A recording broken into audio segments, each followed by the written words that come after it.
এখন বাজে ভোর ৫টা আর আমার সকালটা এইভাবে বজরংবলীর মুখ দর্শন করেই শুরু হয়েছিল। আশা করছি ভালো হবে।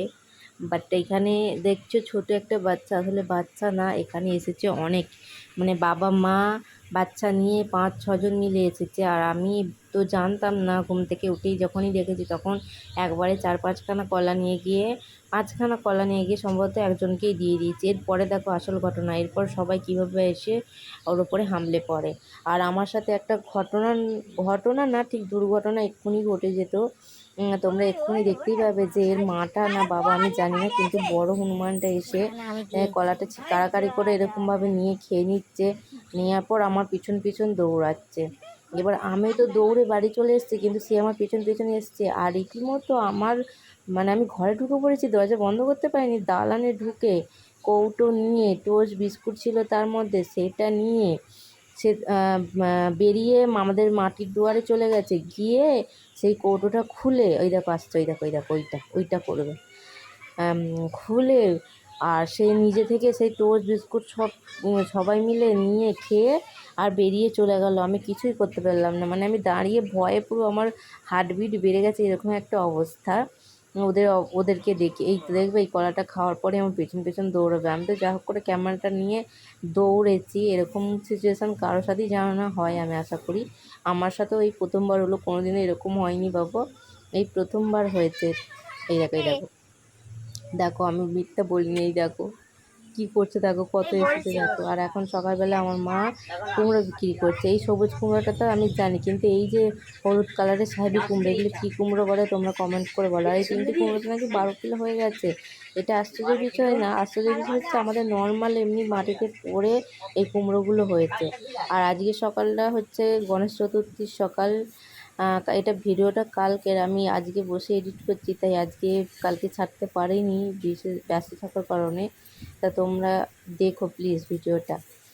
আর পুজোটা আমি এই প্রথম বছর করছি, এর আগেও আমি ভিডিও ক্লিপে ছেড়েছি যে আমি গণেশ পুজো কখনোই করিনি। এই বছর মাই মূর্তিটা আমাকে এনে দিয়েছে, সেই জন্য আমি এই বছর প্রথমবারের মতো গণেশ পুজো করলাম।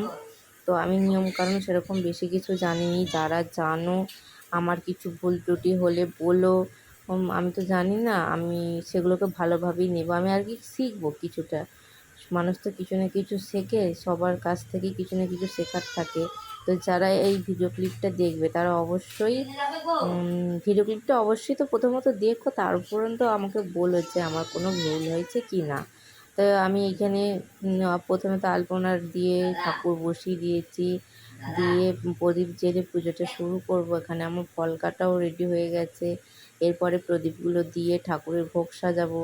তো মা বললো নাকি মাটির প্রদীপ জ্বালতে, 3টে মাটির প্রদীপ জ্বালে, 2টো বাইরে একদম গেটের সামনে বসিয়ে দিয়ে আসতে, আর একটা ঠাকুরের সামনে। তো সেই মতো আমিও তাই করছিলাম এখানে। আমি তো জানি না কিসের জন্য বলেছে, বাট বলেছে যখন করতেই হবে। এই দেখো আমাদের গেটের সামনে প্রদীপগুলো বসিয়ে দিলাম। আর হচ্ছে যে এরপরে আমি পুজোটা মেনে ভোগটা দেবো ঠাকুরকে। পুজোটা আমি রাত্রিরেই করেছি, রাত্রি মানে একদম সন্ধেবেলায় করেছি, একদম রাতে নয়, সন্ধেবেলা পুজোটা করেছি।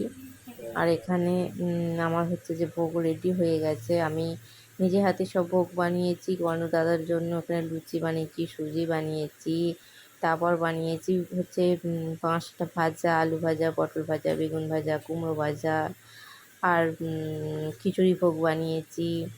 তারপর এখানে ফল কেটেছি, লাড্ডু, সন্দেশ দিয়েছি।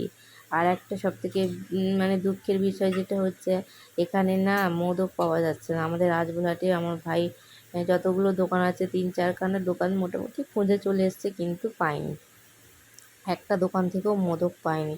তো যেহেতু পাইনি সেহেতু আর কিছু করার নেই, যেটা পেয়েছে সেটা দিয়ে, হয়তো গনু দাদার খাওয়ার ইচ্ছা নেই, তাই জন্য যেটা পেয়েছে সেটা দিয়ে আমি পুজোটা দিয়ে দিলাম। আর কি করব।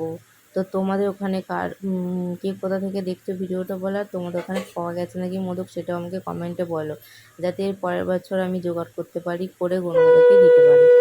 এখানে আমার পুজো শেষ হয়ে গেছে, পুজো শেষ করে দিয়েছি আমি।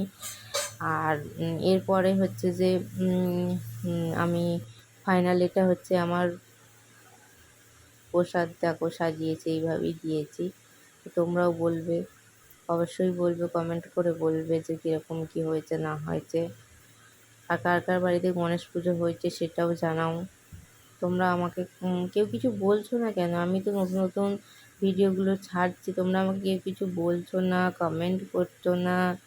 কিছু তো বলো, কিছু অন্তত বলো।